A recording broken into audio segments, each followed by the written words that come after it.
Leo with ES News here with Jarrett Hurd. Fought tough opponent. I mean, it seems like, you would figure he's a small guy, and this, that, and the third. A lot of people are going to talk, whatever they're going to say. What was it like actually being in there with him, your own experience? Do you feel bigger than your opponents? From the TV, it looks like. Right. I mean, height-wise, I felt like he was a shorter, smaller opponent. But, as you can see, he came to fight, man. He was taking everything I was throwing at him. People got to understand that this guy got a draw with Julie Williams. This guy's the only guy that ever hurt Jamel Charlo. You know what I mean? So it's not a guy that just came in there to lay down. And as you can see, I had to really break him down in order to get a knockdown. But I came out with the win. You feel like the media or just fans in general push a narrative that you're huge for 54, but you came in lighter than Santana. Yeah. Like, it seems like you're making the weight, obviously. Like, you're not. You feel like people are rushing you out of the weight class. Right. Yeah. I mean, they want me to. I guess they think it's some bigger and better matchups at 160 for me. Yeah. And everybody get in the ring when they say, man, he's fighting smaller guys because of my frame. But I mean, like you said, I'm making the weight easy while I rush. I got a lot to accomplish at the weight class. Stylistically, is there a matchup that you prefer at 54? I know you want to be undisputed, everything else, but I know you're also like a boxing guy in general. You've been there in the wars. I don't know if those are behind you, just like that feeling. But I imagine that there's a guy out there where you see me and him. If we get in that ring, it's gonna be like magic. Everybody needs a dance It's gonna partner. be a great fight. I know if me and Charlo fight, that's gonna be a big one. Yeah. So that's the one you see stylistically that'll be that'll be a clash up with. It's crazy. Yeah. That one with me and Julie Williams. Yeah. Obviously, that was that just already. had that. You know what I mean? So, I mean, at the end of the day, all of them gonna be a great fight. How is that settled in for you? Just mentally and stuff. Some people it affects on a crazy level. Has that made any difference in your life at all?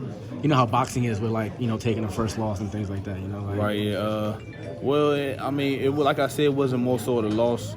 You know what I mean? It came with the sport, but it was more so when I lost my trainer, and that more affected me to know what's my next move than the actual loss. You know what I mean? I felt like, dang, I didn't just lose a fight. I lost what I was doing for 12 years, and that's when I felt like kind of mentally, where do I go next? Okay, so how long was that process? What's it like really being in the driver's seat? People don't really know what goes on in a fighter's head. Right. We just see you guys as fighters, you live this 24/7, but you guys have whole entire lives outside. Right, of this. man. I fought in May, and I didn't get with K until maybe I'll say October, and I had to fight in December. And that's when I first found the gym home. And man, I was up to 190 something. You know what I mean? I sat out all the months. I maybe did some type of running, but I gained some weight. And he was like, man, if you're gonna rush back into that fight, I'm not training. So I had to take it upon myself to put my pride to the side and do what's best for me. All right, so let me ask you this. Me just looking at it from the outside, and I work at a boxing gym. I see guys get work all the time, get their sparring, and it looked like you were just in there trying out your new tricks. Yeah. In a safe way, okay, I'm gonna get this work in, and I'm gonna really use these 10 rounds so I can really adjust to this new style I'm trying to adapt. Was that it? And was that Exactly, man. I wanted to first figure out what we working on was it going to work? You know what I mean? What we been working on for the past few months, and me going out there and trying it out. I mean, of course, if we're in the gym working on these things, and I go out there and go back to the old me, and just go out there and go to war toe to toe, and I would never got to see if the things I was working on work. So, of course, we wanted to go out there and see if we was working on working today.